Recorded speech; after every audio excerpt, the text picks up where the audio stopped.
Hello friends. हम लोग आज कक्षा 8 का पढ़ेंगे बूढ़ी पृथ्वी का दुख, जिसके लिए कवयित्री का नाम है निर्मला पुतुल। वो बहुत झारखंड की एक बहुत ही प्रसिद्ध रचनाकार हैं, कवयित्री हैं, लेखिका भी हैं और इनकी बहुत सारी रचनाओं को आगे भी पढ़ना है। तो आज हम लोग कक्षा 8 में जो इसका पढ़ेंगे वो है बूढ़ी पृथ्वी का दुख।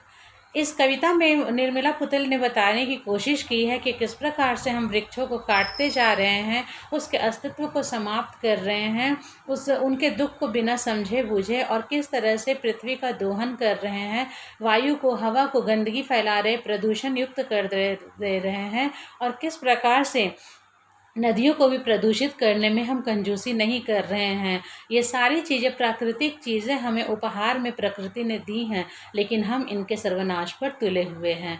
इसी के लिए हम इंसानों को झकझोरते हुए ये कविता लिखी गई है।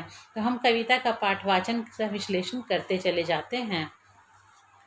क्या तुमने कभी सुना है, सपनों में चमकती कुल्हाड़ियों के भय से, पेड़ों की चित्कार, कुल्हाड़ियों के वार सहते किसी पेड़ की हिलती टहनियों में दिखाई पड़े हैं तुम्हें, बचाव के लिए पुकारते हजारों हजार हाथ। क्या होती है तुम्हारे भीतर धमस, कटकर गिरता है जब कोई पेड़ धरती पर। हम पेड़ों को काटते हैं, पेड़ों को हम लोग जैसा जानते हैं कि काफ़ी दिन लगते हैं पेड़ को बड़ा होने में, लेकिन पेड़ काटने समय मिनट भर का भी समय नहीं लगता है और हम लोग पेड़ों को काट डालते हैं, जो कि ऑक्सीजन का एक बहुत बड़ा स्रोत है।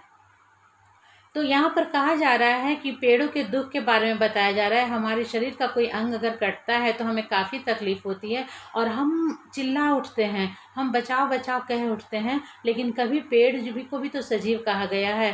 पर पेड़ के लिए हमारे मन में किसी तरह की सांत्वना और किसी तरह की सहानुभूति पैदा नहीं हो पाती है। इसलिए यहाँ निर्मला पुतुल कहना चाह रही है कि क्या तुमने कभी सुना है, सपनों में चमकती कुल्हाड़ियों के भय से, पेड़ों की चित्कार, कि जो कुल्हाड़ियों से पेड़ों को काटा जाता है उन पेड़ों को कितना दुख होता है, क्या कभी तुमने एहसास किया है। किसी पेड़ की हिलती टहनियों में दिखाई पड़े हैं तुम्हें, बचाव के लिए पुकारते हजारों हाथ, कि जो उनकी शाखाएं फैली है वो बचाओ बचाओ कहते रहती हैं, लेकिन कभी तुमने सुनने की कोशिश की है। क्या होती है तुम्हारे भीतर धमस, कटकर गिरता है जब कोई बड़ा पेड़ धरती पर, कि जब कोई पेड़ धरती पर गिरता है, हरा भरा पेड़, तो क्या तुम्हारे हृदय के अंदर कुछ भी नहीं होता है। फिर है सुना है कभी रात के सन्नाटे में अंधेरे से मुंह ढांप, किस कदर रोती है नदियाँ। कभी इस नदियों के बारे में भी तुमने विचार विमर्श किया है कि नदियाँ किस तरह से रात के सन्नाटे में रोती हैं, उनकी आवाज़ें निकलती हैं।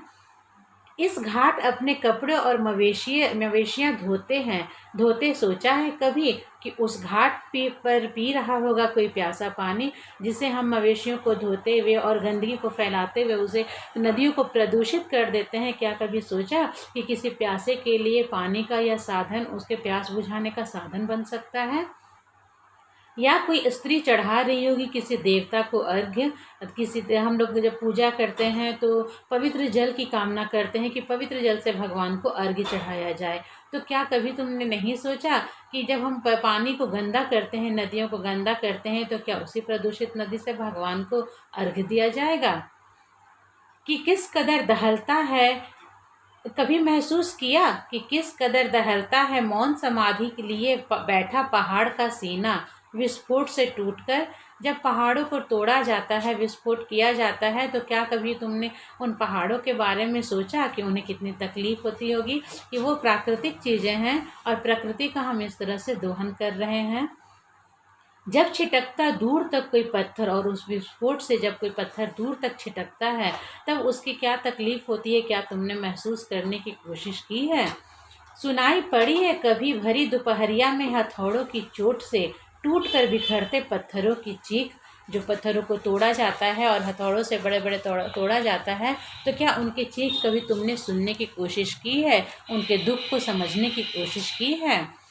खून की उल्टियाँ करते देखा है कभी हवा को, वायु को जो हम लोग प्रदूषित कर रहे हैं, पेड़ों को काटने के बाद जो गाड़ियों से, फैक्ट्रियों से जो धुआं निकलता है, उस धुआं से हमारा वातावरण पूरा प्रदूषित हो रहा है। क्या कभी उसके बारे में तुमने सोचा है। अपने घर के पिछवाड़े थोड़ा सा वक्त चुराकर बतियाया है कभी, कि थोड़ा सा अपने बिजी शेड्यूल से, बिजी से जो तुम्हारा टाइम टेबल है उससे समय निकाल कर कभी इनके बारे में तुमने सोचा है? कभी शिकायत ना करने वाली गुमसुम बूढ़ी पृथ्वी से उसका दुख, कि इस पृथ्वी को, इस पृथ्वी माँ को, जिसे हम पृथ्वी को माँ मानते हैं, क्या कभी तुमने उसके दुख के बारे में सोचा है? अगर नहीं तो क्षमा करना। फिर निर्मला पुतुल यहाँ कह रही है कि अगर नहीं तुमने सोचा है तो क्षमा करना मुझे, कि मुझे तुम्हारे आदमी होने पर संदेह है, कि तुम इंसान नहीं हो। यही चीज़ यहाँ पर सत्य है। ये चीज़ें यहाँ पर निर्मला पुतुल कह रही हैं और कहते हुए अपनी कविता के माध्यम से समाज में एक क्रांतिकारी विचार लाने की कोशिश कर रही हैं कि हम अपने पर्यावरण की रक्षा किस प्रकार से कर सकें। तो ये कविता हमारी यहीं पर समाप्त होती है।